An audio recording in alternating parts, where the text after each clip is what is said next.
You have any money down? My goal was to put like 500 down, a maximum of 1,000 maybe. Okay. All right, awesome. So that means you got good credit. Yeah, my credit's good, man. Awesome, man. If you don't mind me asking, what's your credit score? It's 480. Welcome back to the channel. Today we're going to be covering 2 stories about Mustangs. Let's jump into it. He said he wants what? The Ford. Okay. What's going on, brother? How are you? Hey, all is well. Just calling in regards to your Ford Mustang. The Ford Mustang? Yeah, the Shelby GT350. We still got a clean Carfax, 2 owners. We got priced pretty aggressively. So what do you want to know about it? One is the price is negotiable, and then what kind of arrangements you can make for someone who's coming in to get a lien for finance and things like that. A lien? You mean a loan? Yeah, loans. Okay.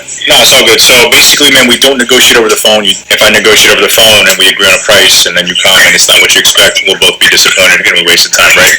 So it just helps us cut to the chase. This car is priced about $1,000 underneath market. We got about $53,000. You want to finance? Do you have any money down? My goal is to put like 500 down, a maximum of 1,000 maybe. Okay. All right, awesome. So that means you got good credit. Yeah, my credit's good, man. Awesome, man. If you don't mind me asking, what's your credit score? It's 480. Say it one more time. It's a 480. 480 credit score? Yeah. Yeah, brother. I'm not gonna lie, man. That is not a good credit score. Yeah. Unfortunately, man, for a car like this, if you have a 480 credit score and only $1,500 down, brother, it's just not gonna work out, man. What would you need? With 40 credit score, man, we're gonna need all of it down. It's gonna be really hard to get you financed with that. Any repos or anything like that? Why is your score so low?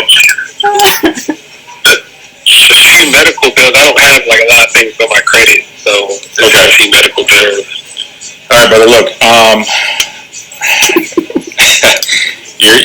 I appreciate your ambitiousness. I just can't get the deal done with 480 credit score, man. Unless you had like maybe 30 or 40 grand down, I could probably make something work. But here's what we can do, man. Let's get you into a car. So if with the 480 down, man, $1,500 down, let's get you into like at least maybe a 5 or 6K car, and let's build your credit up so that way one day you can afford it again. So how about this? Just put in the app, see what we can do, and then I can give you a call here shortly and let you know, man, and see if we can make something happen. Everything's on your website? Yeah. I'll text you the link right now. Alright, this is Yusuf, right? Yeah, this is Yusuf, yeah, from TikTok. Appreciate it, man. No problem, man. Sounds good. Alright, brother. Later. Bye. Wow. I'm sorry for laughing, but that was hilarious. I totally apologize to anyone who's watching this, and if you didn't find it funny. Usually I try to be serious, but no, this was absolutely funny. So 1,000 down and 480 credit. He thought that was a perfect score. First of all, he said a lien instead of a loan. From this video, you should not be considering a car at all, right? Unless you have the money up front to pay it off. But this was basically a 0 credit score. Like that, 480. That's horrible. That's awful. You know what I'm saying? And even Yusuf is like a serious salesman. He's always, educating people, giving them advice and trying to cut a good deal, give people a good deal. But in this case, it was just so bad that even Yusuf himself was laughing. Like, he couldn't stay serious. It's hard to stay serious when you trying to, take a serious phone call. But if you have someone calling like this, I don't know, man. I couldn't hold it. So I don't really have much to say because the video spoke for itself. It was that funny. So what are your thoughts? Tell me a little bit about your feelings about this video.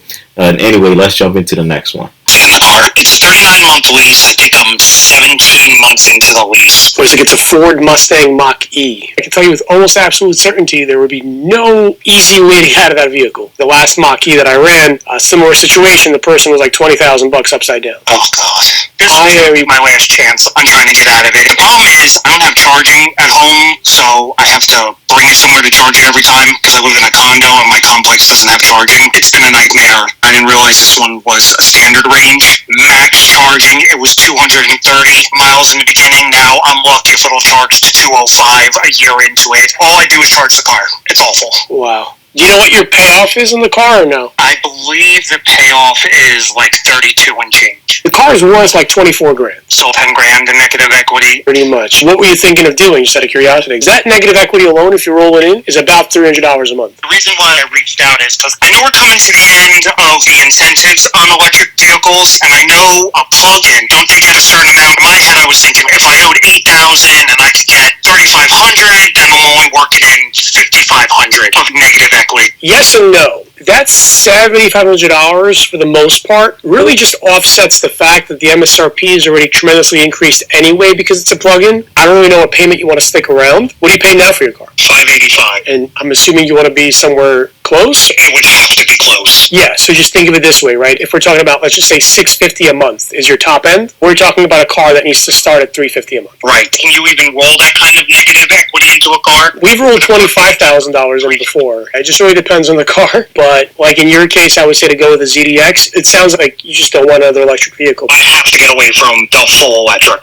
That would be the point. Maybe a Dodge Hornet. What is that, a plug-in? Yeah, but your payments are going to be like $600 a month with the negative equity. Yeah, which would, thought of that would kill me. I got myself in such a jam with this car. The reality of it is I'm through almost a half of it. I need to just stick it out. But I see your videos all the time, and I'm like, maybe this is the guy that knows that one deal sitting there somewhere. I went back to my dealership, and they basically laughed on my face and said, yeah, no. Once you signed it, we were done with you. If you made the mistake of financing this vehicle, and you're like, hey, look, I got 5 more years left. My payments are like $700 or $800 a month, or even more in some cases. I would have put you in a lease that just makes the most amount of sense. We do have those types of deals, but in your case, like you said, you have just a little bit over a year left, stick it out, and just start fresh. This video was very interesting, and that's something, if you watching this, right, this video, you have to do your research, right? If you're buying an all-electric car, that requires plug-in, right? It's either you have it at home or you need to go somewhere and pay money. It's just the same way as gas, but now versus gas, there's gas station at every corner you drive, right, in your city. So that's the huge difference between that. Now he's regretting his decision, and he's like, I need to get out, but he has so much negative equity that it's just like, bro, at that point, just stick it out the 1 year, right, and just pay it off at that point. One thing I disliked was the salesman was trying to get him into another electric car when he expresses feeling like, I do not want this, right? So that was kind of that didn't sit right with me. Like, drop down in the comments, like, what do you think? Like, how do you feel about this? Do you agree with the salesman? Do you feel like the salesman was kind of helping him or just making things worse? But I feel like if a customer called me, you have to, I guess, adapt to what they want, right? If he's saying he don't want an electric vehicle, put him in something else, right? With gas, something cheaper, and that way he could kind of survive. But this was an interesting video. So let me know down in the comments if you would ever buy an electric vehicle as well. So if you enjoy this type of content, please hit the subscribe button, like for more. Y'all take care. Have a wonderful day. Peace.